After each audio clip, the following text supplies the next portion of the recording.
is Mark Cristiano. I'm the GIS coordinator for the 𝐀𝐫𝐢𝐂 National Forest. I am here with Jenna Levier. We are the co-chairs of the LiDAR work group, and this is part 2 of our LiDAR special interest. We have some absolutely spectacular rock stars here with us today to show us some new and different ways of using LiDAR. I think a lot of this is going to be sort of ground-based, and it's going to be very impressive. And first up, we have Dr. Andrew Sanchez Meader. He is the Executive Director of the Ecological Restoration Institute and an Associate Professor at the Forest of Biometrics and Quantitative Ecology in the School of Forestry at Northern Arizona University. So I think he's really good at math. Andrew's research interests focus on quantifying how natural and anthropogenic distributions shape forested and woodland ecosystems and the application of novel quantitative and technological approaches to answer applied questions regarding ecosystems and their management. Wow, there's a lot of big words there. And exploring the ways to restore damaged, degraded, or destroyed ecosystems. And his presentation is like 1.7 gigs or something insane like that. So this will be really, really interesting, or crash the entire bandwidth of the entire conference. We'll see which. Either way, I'm excited to find out. Andrew, thank you so much for being with us today. I'm going to pass you control now. Okay. All right, so let me get the screen shared here. I believe it's this one. And then optimize. Wait a minute. Where we go? Here's that. Optimize for video. Okay. Can you see my screen okay? Yes. Yes. Okay. Well, thanks, Mark. Thanks for that introduction. Quite the build up to a quantitative. Oh, it says. Can you guys hear me okay? Yeah. Okay. Yeah, I just got some I got some warning saying you couldn't hear me. Yeah, quite the build up there for a quantitative talk, and I appreciate the time. There will not be an ounce of quantitative numbers within this entire talk, so it'll be a fun one. It's the first in the series. I'm looking forward to seeing what Taylor and John present. I kind of had the kickoff, and so I'm going to talk just a little bit about using mobile LiDAR to document or capture Northern Arizona's natural resources. It's just going to be kind of a broad overview talk with lots of pretty pictures and video. So with that, just taking a couple quick seconds here to explain mobile LiDAR for those who don't really know what it is. I like to place it in this context from this Johnson et al. Paper that I've tweaked and added to. It just kind of goes over the forms of LiDAR. In the original paper, they did include some structure for motion, so I'll just kind of briefly mention that. But I did want to differentiate between the different platforms and sensors and how they actually work. I think most everybody is fairly familiar with A, which is airborne LiDAR there in the top left corner. Typically flown in a piloted aircraft. It could be an unpiloted or UAS or drone-based platform. But there's this idea that it has a laser that scans in various patterns, and based off of speed of light and some kind of GPS and inertial measurement unit math, we can kind of figure out where the points are with relation to the plane. So that's pretty straightforward. Everyone's fairly also familiar with, although they may not have had a chance to play with it or see it, B, which is terrestrial LiDAR in the bottom right corner there. You can see that those scanners are typically mounted on a tripod or some kind of stationary object and have a similar scanning approach, but as you'll see there in the middle, there's a shadow zone where if things are obstructing the scanner, you will have to move the station to get around that. And they give you excellent data. If you think about airborne LiDAR data, the range of points per square meter that's obtained from that and the quality of that data is highly variable, but it's typically thought of being in the, let's say, 1 to maybe 20 or 30 points per square meter. If it's flown from a manned aircraft, if it's flown from an unmanned one, those point densities could be much higher, but nowhere near the orders of magnitude higher that you get with terrestrial LiDAR. Off to there on the piece that I added in is mobile LiDAR, which is familiar for some, but not familiar for as many. And it's been around for a little while. But in this, it's kind of similar to the others, but you can see I have a little picture of a guy there, and he's got little green scans coming out from him, and those are the laser pulses. And that's kind of the same as a terrestrial LiDAR unit. But as he moves, as the little guy is moving there, he's collecting additional scans. And so mobile LiDAR will use something like SLAM, simultaneous location and mapping, along with the inertial measurement unit to kind of build a scene on the fly in order to create a LiDAR point cloud. This may or may not be paired with some kind of GPS unit. The beauty of it is it doesn't really need a GPS unit. And so it allows you to operate it inside of buildings or in karst topography and things like that. I always include structure from motion because people tend to refer to that as LiDAR-like. That's why it has an asterisk next to it. But this is essentially a passive remote sensing approach, or a version of digital aerial photography where no laser is actually going out and touching the thing. So, it's passive, so it's receiving that information from the surface. In this case, it could be imagery reflectance, and it essentially works the same way that your optic nerve in your brain does. And so I just kind of wanted to place mobile LiDAR in the context here. It's higher point density than airborne LiDAR, maybe a little bit lower or comparable point density to terrestrial LiDAR, potentially, lower densities than you even see with structure from motion. But it's kind of a new tool, and we're really enjoying using it. So if you haven't really seen this type of data, here's just a little slide kind of explaining it. In the top right corner, you can see the airborne LiDAR data set there. That's about a standard USGS like QL0, probably 10 to 15, 16 points per square meter, with TLS down and to the left, so terrestrial LiDAR scanned from a Regal unit there, and that's about 1,500 points per square meter. And then to the bottom right is some MLS of the same trees that we scanned with our unit, and that's about 800 to 1,000 points per square meter. One thing you'll notice right off the bat is that ALS, which is scanned from the top, can do a really good job of getting the tops of the trees. TLS usually has a very powerful, strong laser, and with enough scans, you don't really have the issue of getting the tops of the trees. But with MLS, you can sometimes have the point cloud dissipate towards the tops of the trees.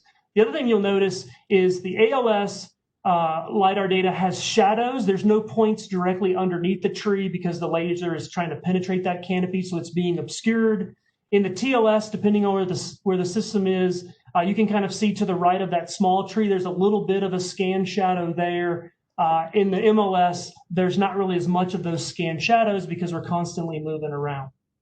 So the way that this works, it typically combines, like I said, some kind of scanner with an IMU, and then that typically is paired with either a GPS or a GNSS type of device, or maybe even an RTK GPS unit. The data that's acquired is typically a little bit less precise than the TLS because of the propagation of positioning errors as you're moving around and those scenes are being merged together. You end up with a little bit of fuzz, and you can kind of see that in that bottom right picture. That's a little fuzzy compared to the TLS.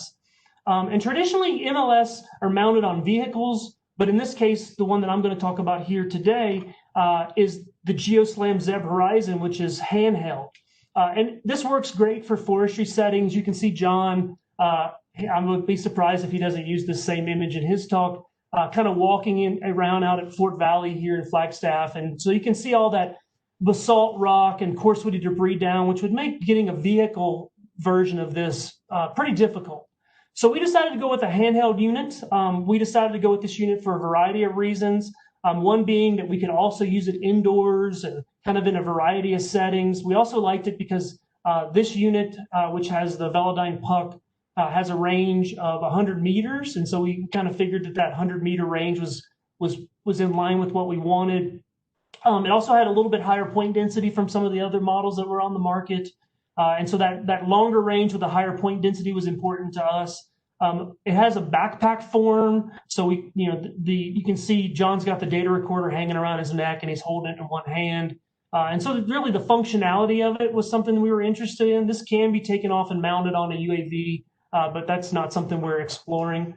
Another reason we went with this model was because of GeoSLAM's notoriety with respect to their SLAM algorithm and how well it works. But in addition, we went with this model because of the price point.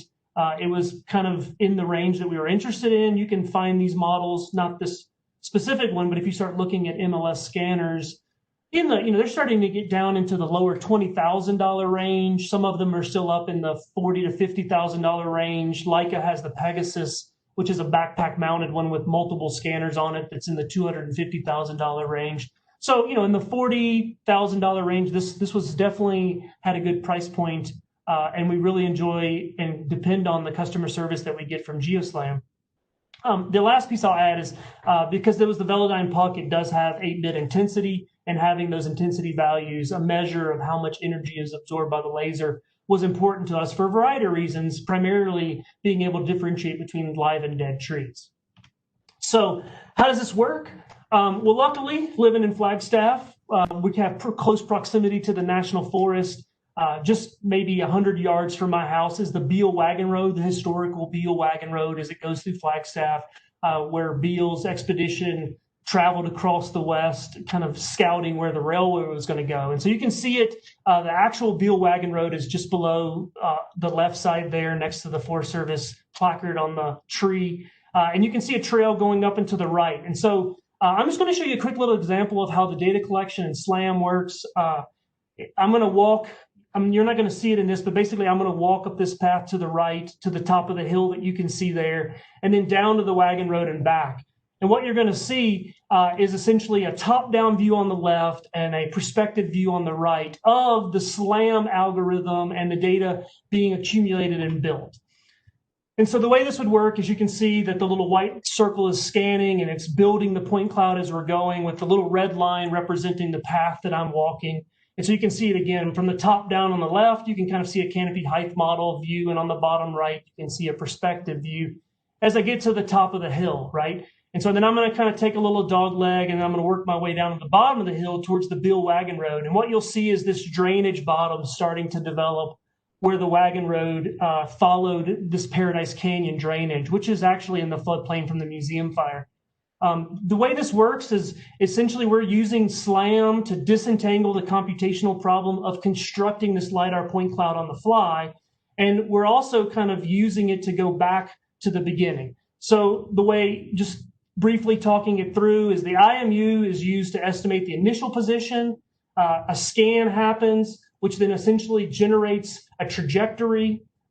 We then, since we know the distance between each point, we're able to kind of build the surrounding features, and then that process allows us to have space defined. The platform then moves forward, and this is kind of repeated, building the entire scene and giving us a LiDAR point cloud. So that's kind of a brief introduction to as quick as I can show it. So I'm just going to show you a few videos of capturing or documenting Northern Arizona's natural resources. And I like this definition of capture: to record or express accurately in words or pictures. I find that this MLS does a really good job of capturing or accurately recording something in pictures. So here's a few examples. On the right here is Eldon Pueblo. This is right across from the mall here in Flagstaff, a really well-known Pueblo. So I'm going to zoom in on this. On the left side over there is also kind of a simultaneous video showing decomposed eigenvalues calculating roughness and verticality. And so I'm recoloring it by height. So this one will be the only one that will zoom straight down on it, but we're zooming into a Pueblo. This entire scan took me about 6 minutes, 7 minutes. It's a little fast here in the middle when it spins around, but you can kind of see trees and branches. On the left side there, you can see where the Pueblo itself is being registered as vertical. There's a high degree of roughness in the rocks in the wall of the Pueblo. And so it's just a really good tool of kind of capturing some of this structure. You can see there in the middle, I didn't go over any of the walls, so I didn't get really good scans of the entire Pueblo. But again, this was only like a 7-minute scan, and it only took about 10 minutes to process the data. So that's capturing pre-settlement conditions. I can capture post-settlement ones here. This is essentially an old logging trestle on the Kaibab, so that they've been protecting for years from prescribed fires. So if we zoom in on it, you can kind of rotate it so we can fly along the trestle here. You can see the individual timbers that made up the trestle in the scan there. You can see them on the left side with me with the scanner. So these are big 20-inch logs. This, again, was a really fast scan. I think this one took me maybe like 10 minutes. I just walked up one side of the trestle and back down the other side of the trestle in order to get good coverage. And now the 𝐀𝐈𝐂 has the trestle's structure documented. Well, we can capture forest conditions too. So this is Mexican spotted owl habitat over on the 𝐀𝐈𝐂. And you can see on the right side there that the trees are colored by, they've been segmented already. John will talk more about that in his talk, but we're using this from a forestry standpoint to be able to generate existing conditions, tree diameters and heights, and better look at describing more accurately wildlife habitat and forest conditions out there. And so, capturing those forest conditions is really easy with this. And then this last one that I'll just kind of briefly show you is we're starting to use it to capture treatments and kind of treatment effectiveness from a restoration standpoint. So on the left side there is an untreated stand. You can see the two tall trees in the center of it that are also on the right side in the treated condition.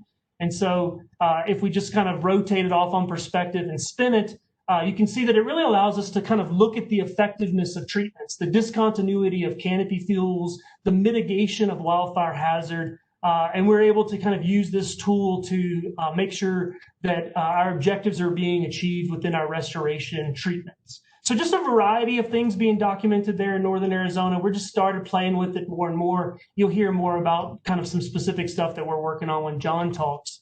And so with that, that's all that I had for you.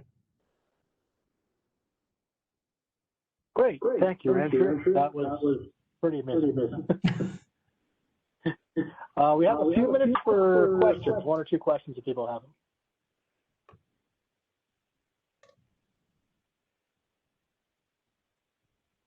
There'll be some time at the end for questions as well if people are interested.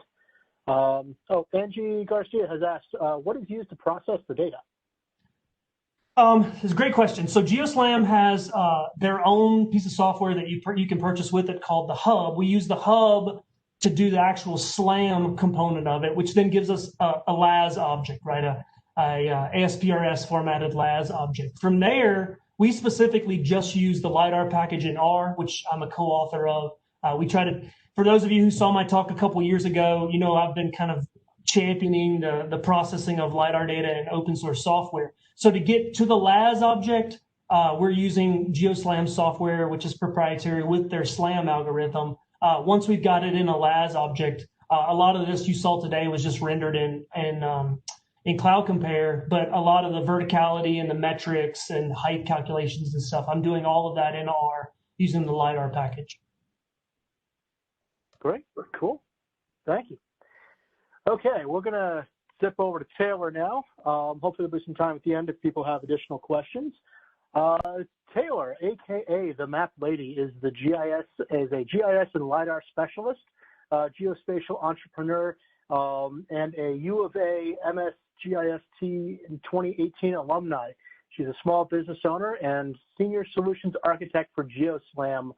Her days are spent solving problems by using geospatial technologies in GIS. In her own words, though I won't try to do her voice, when starting in university, I was quickly drawn to environmental assessment, impact analysis, as it was an exercise in integrating the wide variety of her interests. I enjoy geology, hydrology, planning, property, law, ecology, infrastructure, logistics. GIS became my medium. It allowed me to focus my career without letting go of the topics that intrigued me. Over the last 2 years, Taylor's work has focused much on mobile LiDAR systems. And if you are not following Taylor on Instagram, you are missing out because the Map Lady Instagram feed is awesome. I enjoy it. She posts some really cool stuff. So, Taylor, it's all yours. We can't hear you yet. It looks like you're talking.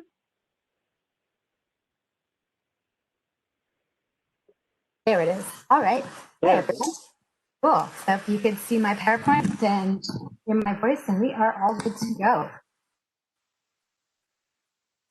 So thank you guys for having me today. AGIC is my favorite event of the year. I'm sad I'm not in Arizona today, but they're in spirit and won't be back soon. So if anyone knows where this one is over on Jackman in Tucson. And one of my favorite things to scan is actually neon signs. They have a really unique intensity return. So always a fun picture. And most of this presentation I have managed to fill with Arizona point clouds. So if I totally goof, just ignore what I'm saying and look at the pretty pictures. So a little about me. I think Mark's covered most of it. Yeah, maps became my medium. And then now I'm living that laser life and shoot lasers at things for a living. But yes, I'm now working with GeoSLAM, and it's my job to connect the dots from our data outputs to your application or deliverable. This does mean that I get to scan a lot of wild things, from mines to skyscrapers and various types of forests, shopping malls, ski resorts. I look at the best ways to capture data in certain environments, which systems are ideal for a given application, and methods for taking dots that are essentially just a list of places in space and making them into interpretable, useful information. And that's just some saguaros down in Tucson. So this here slide is only to keep me on track. We all know I'd rather go off on a hyper-focused tangent, but I'm here to tell you what is different about SLAM and other considerations. So what's different about SLAM or TLS data, and where this could steer us and our responsibilities, especially the AGIC community, as we're the ones who have to deal with this stuff all the time. So, yeah.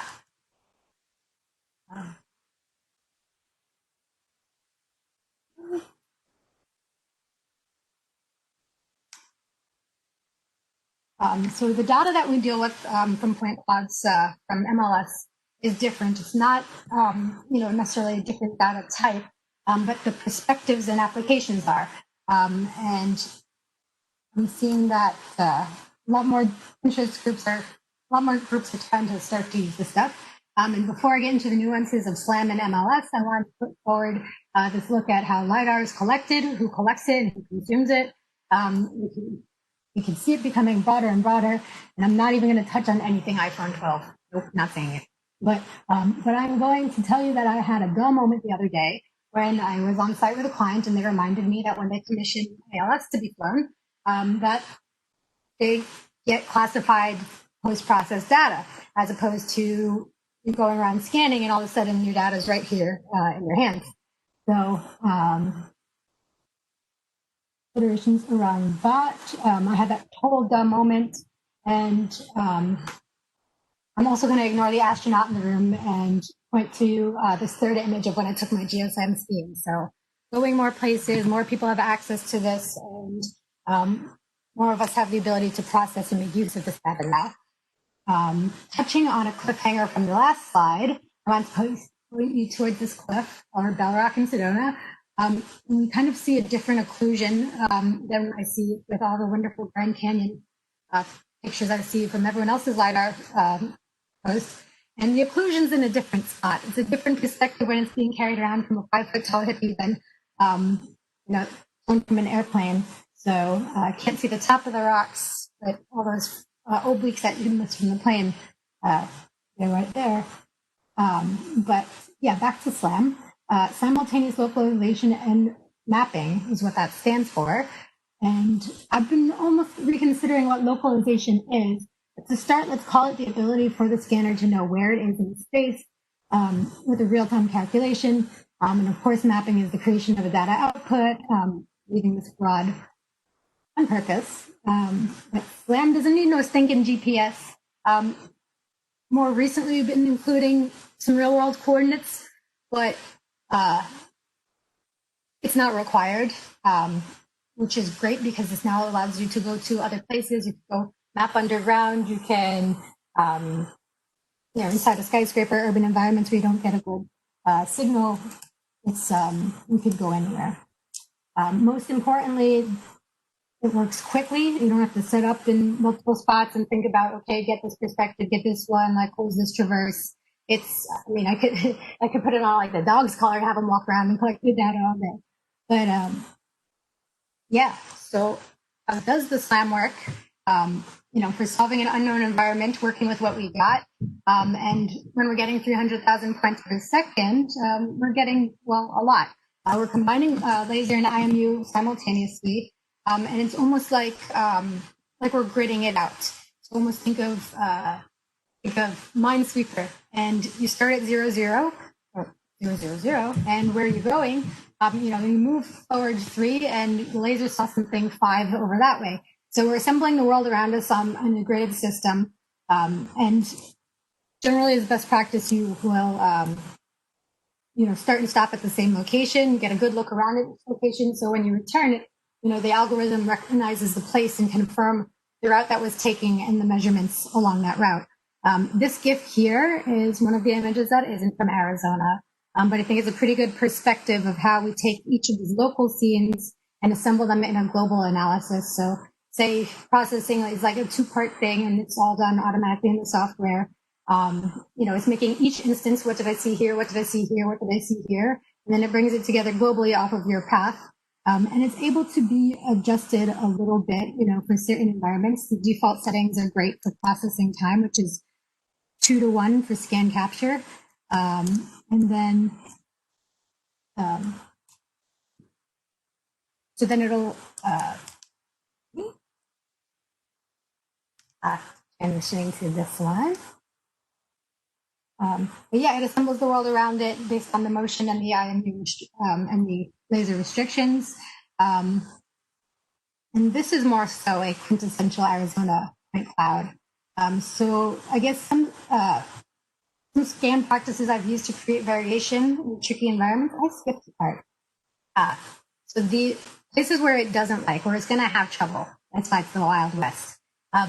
It's going to have trouble more so assembling repetitive or homogeneous environments. That's going to be, say, a totally featureless blank tunnel. If you're in a field of crops and there's nothing in, the whole range of the equipment, then just crops, it's not going to like this as much. However, scan practices I have used to create variation in tricky environments like this can help to overcome this and help the algorithm and SLAM put together scenes and make them more distinct.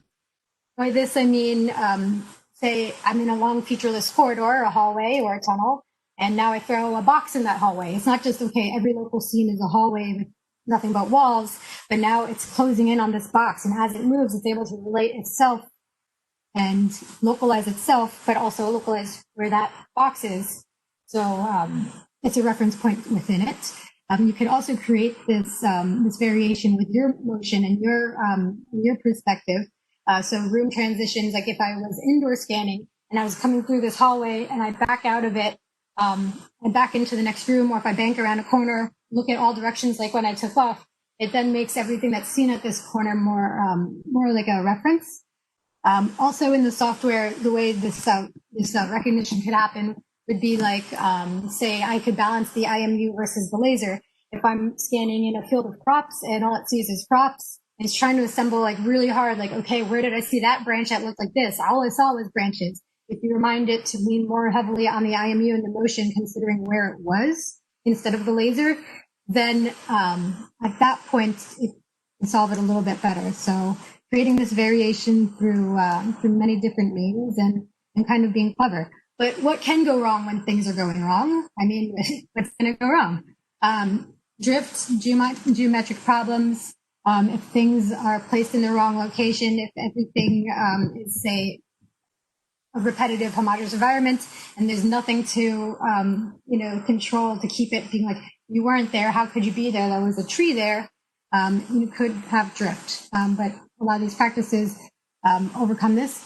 The other thing that could happen is if you miss your object of interest, which is usually uncommon, but this brings me to the other side of this wordy slide you want to consider your end deliverable just like with any other GIS project. What are you trying to map? What are you trying to model? What are you trying to show and present? Which is definitely contrary to, hey, get useful data that everyone could use, because with one scan, you can do so many different things. So this list over here of all the things you could account for, it seems like, oh my gosh, like maybe I'm over explaining it. Maybe it's important to account for all these things when you're managing some sort of statewide system that people depend on, or maybe you're just pew pew shooting lasers at things and making cool looking art. So I don't know. But yeah, a little bit on some of these best practices for capturing good data for everyone and for specific use cases. Once again, thinking about what you're going to do with your data. The bottom line is with the Horizon scanner, it captures everything. I'm always surprised when I process the point clouds, what I see. I'm like, oh my gosh, I didn't have to go loop around that extra time. I already caught it.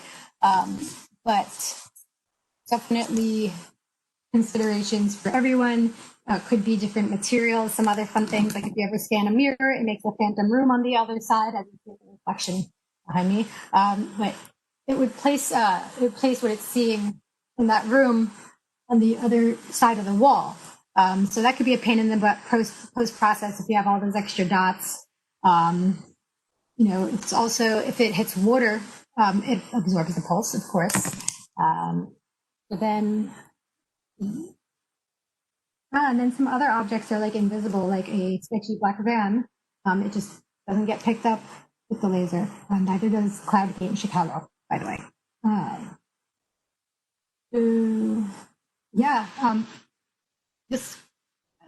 The right side of the screen you see is actually ENR2 at U of A, and this in no way is a non-unique environment. But if you look at the stairwell there, it's pretty repetitive. So if you're going up and down the stairs and I guess you're a robot, and you're like, okay, where am I? I saw this before.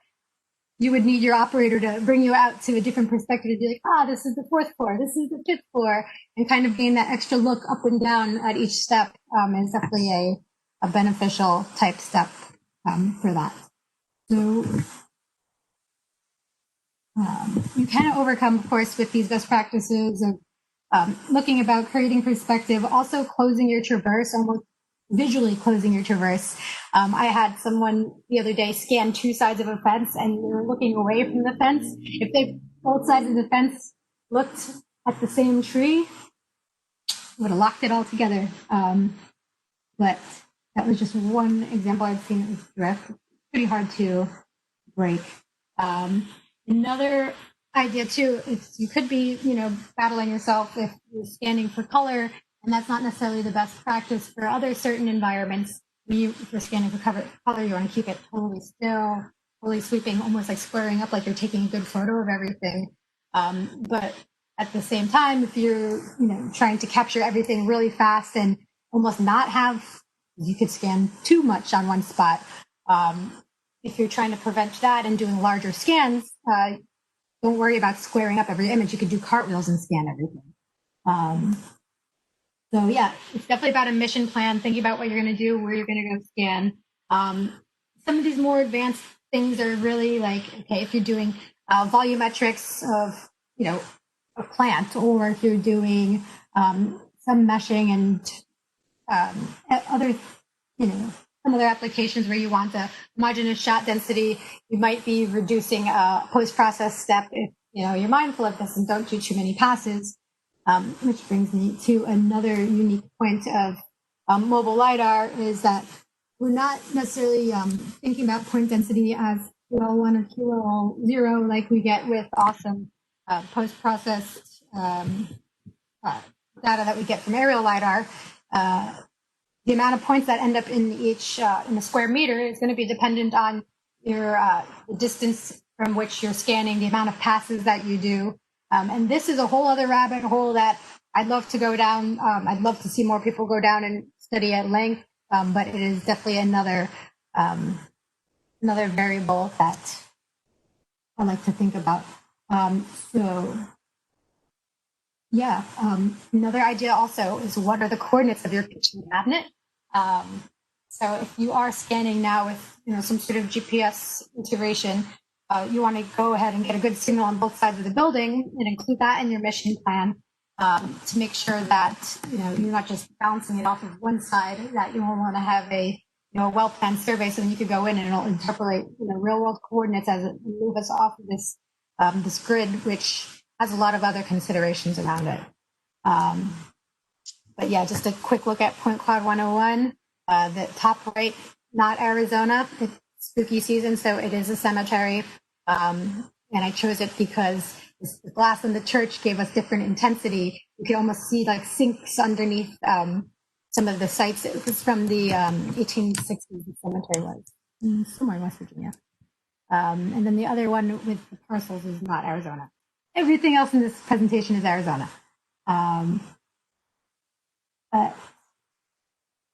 Yeah, so lots of ways to think about point clouds, lots of ways they are kind of different with mobile LiDAR. You know, you're not getting multiple returns.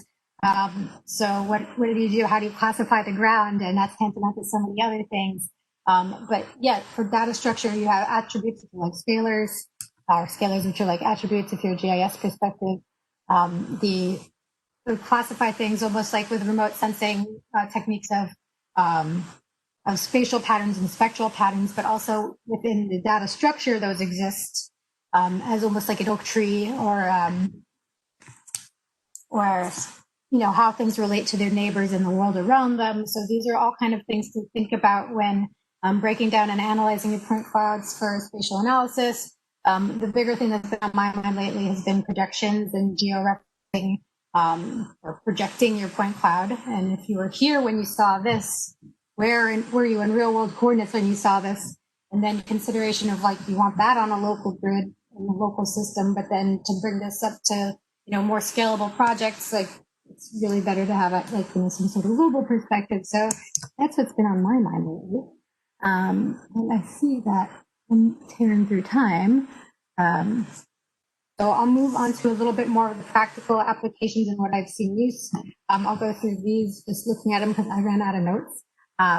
But yeah, so there's applications in our built and natural environments.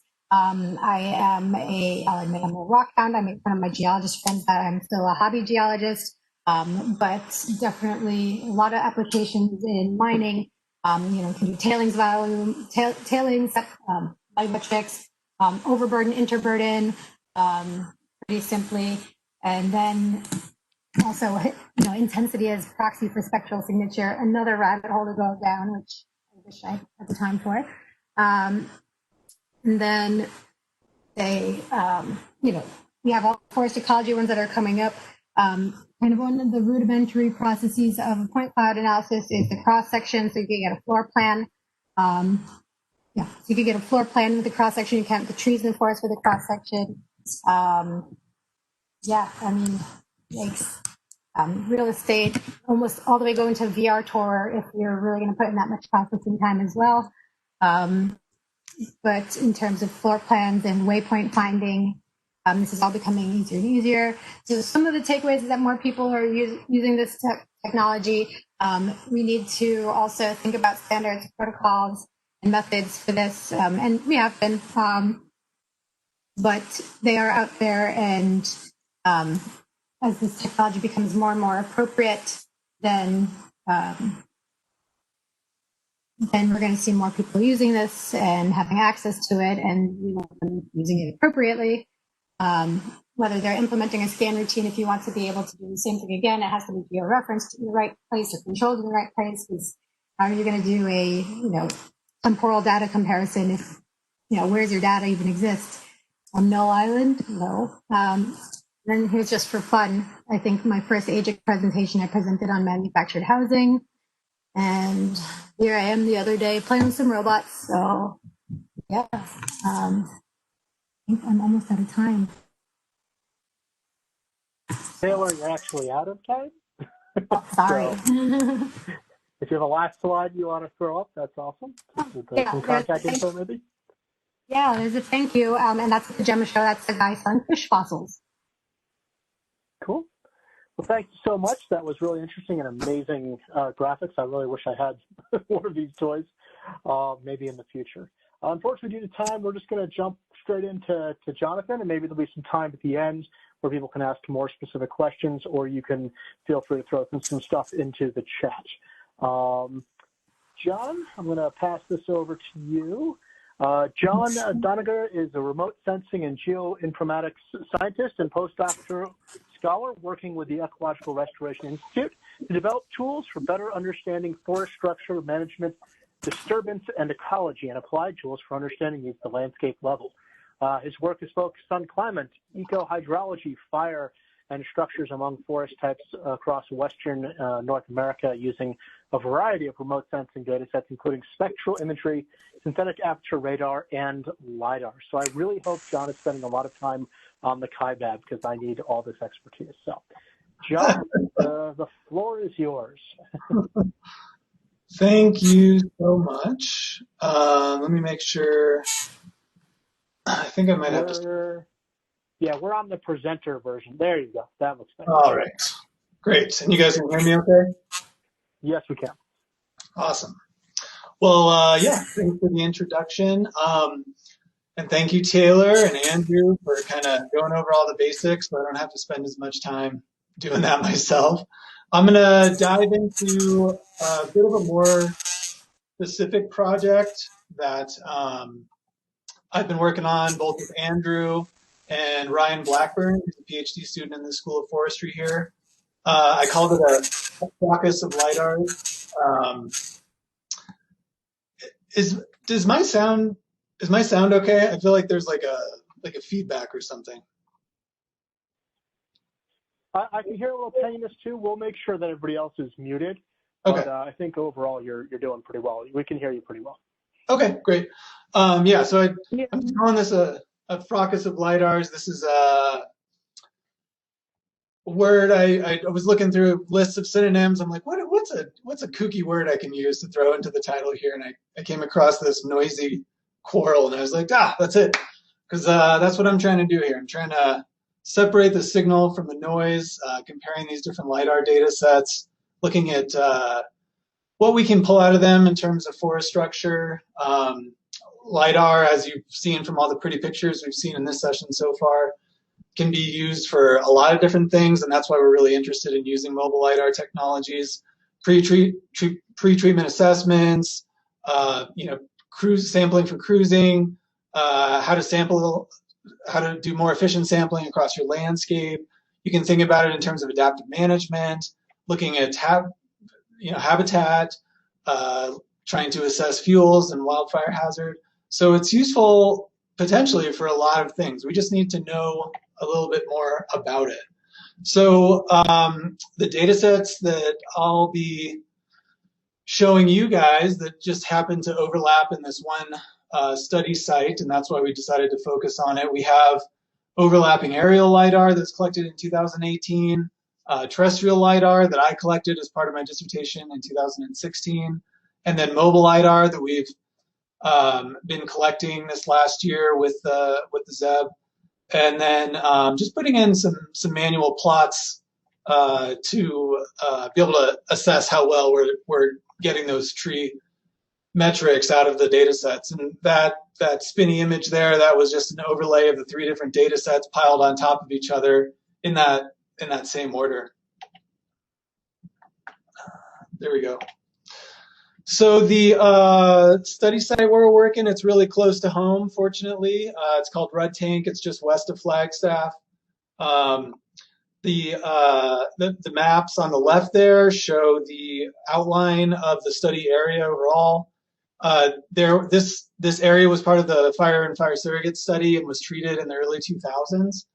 The orange blobs there are where we have terrestrial LiDAR, and those dots inside the orange blobs are the scan locations. And then those blue blobs on top of them in that lower one are where we covered with the mobile LiDAR data. Those circles inside are 1/10 acre plots where we mapped trees. So again, here's an overview of that site in 3D from the aerial LiDAR data. It has the little 1/10 acre circles on there. So those are the plots that we put in. And this is just to give you guys a sense of, we were trying to look at areas that had a range of conditions. So here you're just seeing a couple of plots that had fewer trees, fewer larger trees, and also some plots that are a lot more dense and more difficult to work with. And whoops, shoot ahead of me. All right, well, that was this. Those are supposed to rotate, but those are an above view, nadir view from the aerial LiDAR. But this slide here was just, again, to show you the different flavors of these LiDARs that we're looking at, and how they end up representing the forest and the differences among them. Aerial LiDAR, obviously, really great for covering large areas, but it's a little bit sparser, and you don't get a clear picture of the understory. You're really just seeing the dominant canopy. That second row there is from the terrestrial LiDAR. Again, you get really accurate, crisp point clouds, but it's really hard to overcome occlusion. And again, occlusion, Andrew mentioned this, but again, occlusion is where there's something in between what you're trying to scan and the scanner itself, and so it ends up blocking things. And that in these environments, that's trees, tree boles, and so you can see that some of those canopies end up really sparse, and it's hard to really know what you're doing with from the raw data perspective. And on the bottom, from the GeoSLAM, you get a lot more coverage, a little bit of noise, but for what we're doing, it doesn't seem to be that big of an issue. And we're looking at some different aspects of forest structure, but really the first step in all this is segmenting the individual trees. And so you're looking at some of those same point clouds that I was just showing you in the last slide, but here they're colorized by unique tree IDs. So the same tree in each scan doesn't have the same color, unfortunately, because that was too much to deal with for this. But you can see that the unique colors do represent individual trees, and it's tending to work really well. But I will point out in that middle scan, which is the terrestrial LiDAR data, that tree that's only green on the bottom and then blue on the top part of that tree, we were not able to segment because the canopy gets so sparse and it gets increasingly hard to connect those points in our segmentation method. And with these different data sets, we're trying to use methods that are appropriate to the point of view of the scanner. So for example, the aerial LiDAR, we're using these sort of methods that are a top-down approach. So we're identifying treetops and then moving down through the point cloud to identify, assign points to unique trees. And that's either with a canopy height model, like a watershed type method, or with an actual point-based method. And then with our mobile and terrestrial scans, we're using this method that's it's graph theory based, where we're actually connecting the points within the point cloud itself. We're using them as nodes and creating a network and doing a sort of routing analysis to assign those points to a single tree location at the base of the tree. So again, this is the segmentation approach I was just talking about, is where we're taking the point cloud, turning it into a network. We're using the distances between individual points to create the weights within this network, and we're assigning individual points within the point cloud to a unique tree based on an analysis of the shortest paths within the network that we create from that point cloud. And generally, it works really well. The linchpin to this whole thing is having a really good tree location. So we need to have a point in the network at the base of the tree that all of these other points can connect to. And that's kind of been the thorn in our side lately. So we've been kind of working with these different methods to do that. Oh, these aren't both going to spin? No, well, they're supposed to both spin. So the point cloud on the top is a slice at diameter at breast height, or sorry, a slice at breast height of the normalized point cloud, where we're just taking points around breast height. And then in the lower picture, a little bit harder to see because it gets sparser, we're actually identifying or trying to use an algorithm to identify cylinders within those points, and then using those cylinders to identify tree locations. It ends up getting a little squirrely sometimes, and so we're still playing around with that method. Another method is where we're looking at sort of rasterized eigenmetrics. Andrew had mentioned things like verticality and horizontality, and we're using some of those things to, we're rasterizing those things to identify where we have points that are consistently stacked vertically, for example. And we can look at that as a raster, threshold it, and then create these polygons to try and identify tree locations. So that's an active area of research that we're doing right now to increase the accuracy of our tree segmentations. And then we're using all this data to look at various aspects of forest structure, individual tree metrics such as tree diameter, tree height, height to crown, those sorts of things that are useful for a wide variety of things I mentioned at the beginning of the talk. Aggregating those to area metrics, area-based metrics like basal area, and then looking at things like canopy cover. How well are we capturing canopy cover with these different data sets? We're using ALS as sort of our baseline because we expect that to be the sort of most accurate across the entire landscape. And that's important because those feed into landscape metrics. So think of things like patch metrics and looking at how those sorts of, like how crowns are interconnected, for example, and how those things vary across the landscape. Oh, I didn't hit the next button, but these are supposed to animate. So these images on the left here are just kind of little cartoons showing you how we're assessing canopy cover, for example, on the bottom, where we're sort of buffering out and then looking at canopy cover in these rings extending from the center of the plot. And I'll show you the results of some of this here in just a slide or two. So I'm going to go through this slide really quick. There's a lot of plots that I'm going to kind of plow through.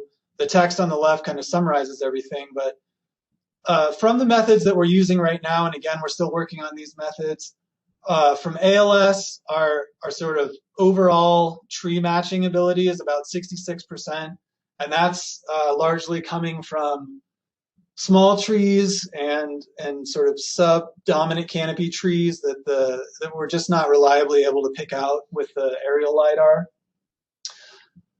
And these plots that are going to fly through here are going to show you that. So omission, or the number of omitted trees, the trees that we're missing essentially, increases with the density of the plot that we're looking at. That's kind of a no-brainer, but it's a very linear relationship. With TLS, the terrestrial LiDAR, we're getting more accurate tree matching. So we're matching more trees within our plots, about 90% right now. However, with the TLS especially, we're having really high rates of commission. So omission is where we're missing trees. Commission is where we are making up trees with the data. So the algorithm is identifying false trees from the data, and that's usually coming from things like low-lying canopy, or with the TLS is sparse in some areas from occlusion, and so we're getting individual trees are getting split up into multiple trees, for example, but really high rates of occlusion or of commission right now. So that's another issue that we're trying to deal with that segmentation approach that I was talking about earlier. The mobile LiDAR, slightly lower tree matching ability with the mobile LiDAR. However, it's pretty close to the TLS. However, we are getting much lower rates of commission from the mobile LiDAR. So it's the number of trees that it's sort of making up within these plots is a lot fewer than the terrestrial LiDAR. I highlighted a few of these dots here. They've been shown up in red. Those are plots where we actually have very small trees. And those small trees have canopy that extends really close to the ground. And when you try and identify the location of those trees from the raw point cloud, it can get super tough. And those trees, especially, one small tree can end up being, say, 4 or 5 trees because it's breaking up that canopy. In terms of canopy cover, we're doing a pretty good job. The mobile LiDAR especially matches the aerial LiDAR in terms of canopy cover really well. These lines here, this is our sort of target area, the 10th acre plot. But we're doing really well, even though we're walking sort of right on the perimeter of this 10th acre plot, we're still getting canopy cover really well out to about 25 meters, which works out to about a ½ acre. And again, or actually, I don't know if I mentioned this, but these 10th acre plots take about 3 minutes to collect. So I'd say ½ acre of coverage for 3 minutes, I'll take it. We can also look at that by sort of relationship to the total canopy cover. I won't really dwell on that figure because I'm about out of time. But this is the last slide here, final thoughts. I've been finding the mobile LiDAR is performing really well from a sampling perspective. So if we're thinking about cutting up our landscape, putting in these 10th acre plots or even bigger plots across the landscape, I think the mobile LiDAR, especially when we really nail down these segmentation approaches, are going to provide really good estimates across that landscape. The TLS, we can also get mostly good estimates from, but the occlusion seems to be a real problem with terrestrial LiDAR. I wrote a paper in 2017 specifically talking about how to optimize terrestrial LiDAR setups in a landscape to really to minimize that occlusion. It's really hard to do. The ALS obviously works great, especially when we're talking about large landscapes, but we are going to miss a lot of other things that are happening below the dominant canopy. And Ryan Blackburn, who I've been working with, he has this really interesting voxel approach for looking at that. And in the manuscript that hopefully is going to be out by the end of November, should have a full cost accounting for the actual sensors, data acquisition, and logistics and whatnot. So keep your eyes peeled for that. And with that, I will be done. Great, thank you, Jonathan. That was really interesting stuff. Very cool. Okay, so folks, we have kind of reached the end. We have a few minutes for questions. There's actually nothing after us. There is the social hour, which I would definitely encourage all of you to attend, but we can keep the session going for a while if our presenters are interested in hanging out.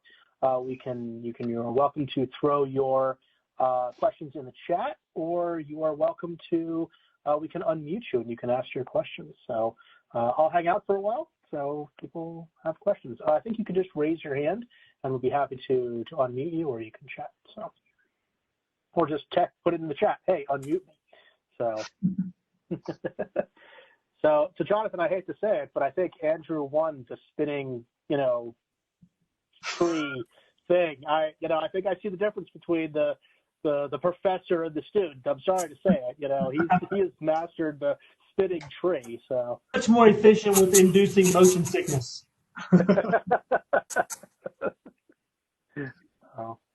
Yeah, I don't even pretend to approach Andrew's level of data visualization guru-ness.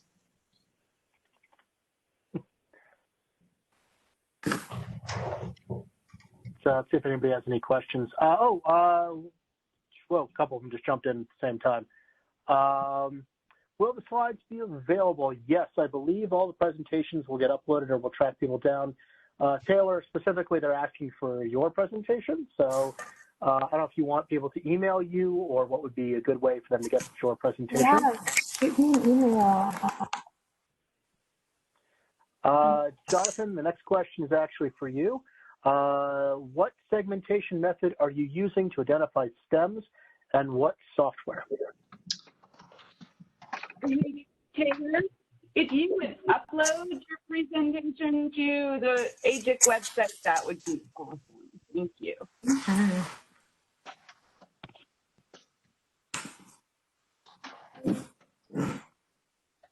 Jonathan, did you hear the question? Oh, no, sorry. I just hear you now. Did you just read that last question? Yeah. What segmentation method are you using to identify stems, and what software, R, Python, etc.? Yeah, sorry. I didn't realize you were reading. Your voice failed for a second, so I couldn't hear anything. Yeah, so I'm doing I'm doing most everything in R right now. I am using the LiDAR package. I'm also using a package called TreeLS, sort of piggybacks on LiDAR and has some methods that are specific to terrestrially based LiDARs. So that cylinder fitting approach that I talked about, that's from that TreeLS package. Some of the other things I mentioned, I'm just kind of coming up with some methods right now. I mean, honestly, there's the vast majority of tools for working with LiDAR are oriented towards aerial LiDAR. And so there's really not a whole lot that's kind of ready to go, that's canned for terrestrial LiDAR. And so I'm just putting some methods together right now and thinking about writing up some functions that I might send along to one of those packages in R. But yeah, like the raster-based segmentation stuff that I was talking about, that's just calculating eigenvectors using the LiDAR package, rasterizing those, and then turning them into polygons, essentially, identifying a good threshold and turning them into polygons. And there's a couple of different things that I'm trying out. It's just, it's really hard to come up with a solution that works for everything. Gotcha. So kind of a follow-up question, since this is more for maybe Andrew or both of you. One, where do we get our own cool LiDAR R sticker? And two, how do us mere mortals, without getting a full PhD, what's a good way to get started in using R and the LiDAR package? Where does one go to learn that kind of thing? So actually LiDAR, I would say, is very accessible. There is I'm looking up the address right now so I can put it into chat. There is a GitHub-based book for LiDAR, and it has a lot of examples. It walks you through a lot of different processing methods, and is a really good place to start. And I will put it in chat as soon as I find it. Cool. Andrew, I think you have something here. Yeah, I would echo that too. The Jonathon Donager, the lead author on the LiDAR package, has done a really good job of having the in-R documentation work well. He's got a set of tutorials in the wiki on that GitHub page, and then they've recently published a web-based book for it. That's a good place to start, Mark. And then, for kind of getting up to speed on R, I think the easiest place to start is kind of just jumping in with both feet. There's a wealth of tutorials out there. There's a ton of information in terms of getting up to speed on R. I would say if you're just wanting to process LiDAR data using the built-in functions that are in the LiDAR package, you don't have to go too far down the R rabbit hole. But once you start doing it, you'll kind of quickly kind of get to the point where maybe some skills are needed. And the R community is great for providing that. I would say the same thing for Python. We just don't tend to use Python in my lab, but I think there's a wealth of support out there for both airborne and TLS applications and MLS applications for Python. Yeah, I think this is just interesting. So I remember a couple of weeks ago you said to me that, I think this is what's going to end up replacing Fusion, and I think that's really interesting. And Fusion has been the backbone in the Forest Service for a while now. But I think I'm interested in, as Wayne Gretzky said, don't skate to where the puck is, skate to where it's going. So I think if I'm going to learn one, I'd like to look to the R and the R package. So that's great that there's a book out. I can't wait to play with that. So I'll just add one last thing, which is the intention behind the R package for LiDAR, which was published this last month, Remote Sensing of Environment, the paper around the package. The whole purpose was reproducible results, right? A lot of us kind of got tired of trying to work with airborne LiDAR data and things like that and having to use commercial software and not really knowing what was going on in the back end. So, the development of the LiDAR package, which is competitive in terms of processing speed with Fusion and LAS tools, those are the two that we benchmarked it against. It's up there in terms of processing power and speed, and it's a completely open environment. So reproducible and transparency was what we were going for. Yeah, I'd be interested to see if this begins to migrate over to the commercial world. I don't know if the contractors are using this kind of stuff yet or not, but that would be kind of interesting to know a little bit about too. So. Oh, and in terms of a sticker, just track me down. I tend to have them with me at all times. Oh, sweet. There we go. I'll be over later tonight. I need to put it next to my open topo sticker, I think, and so I can, open sourced, stuff on my laptop. So, cool. Oh, just to read it off, I don't know if everybody's seeing the chat. Looks like land information. This is Chris Crosby.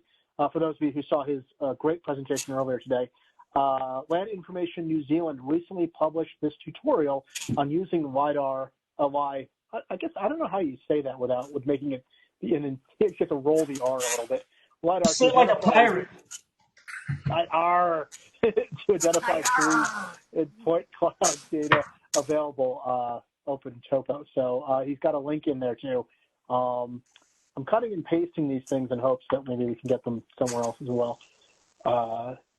Yeah, it's inconvenient that LiDAR and LiDAR are the same. So, but I like that. Just roll it like a like a pirate. Any other comments, questions, people that want to be unmuted out there? Be awesome.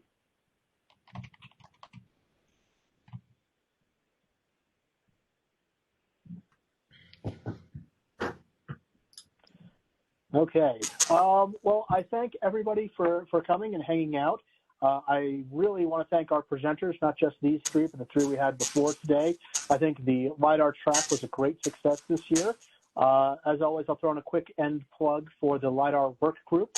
We meet periodically and occasionally share emails. We've got some subgroups that are doing a lot of great work, and if you're interested, I highly recommend swinging by and checking out what we're up to. Yeah, there is a hospitality suite.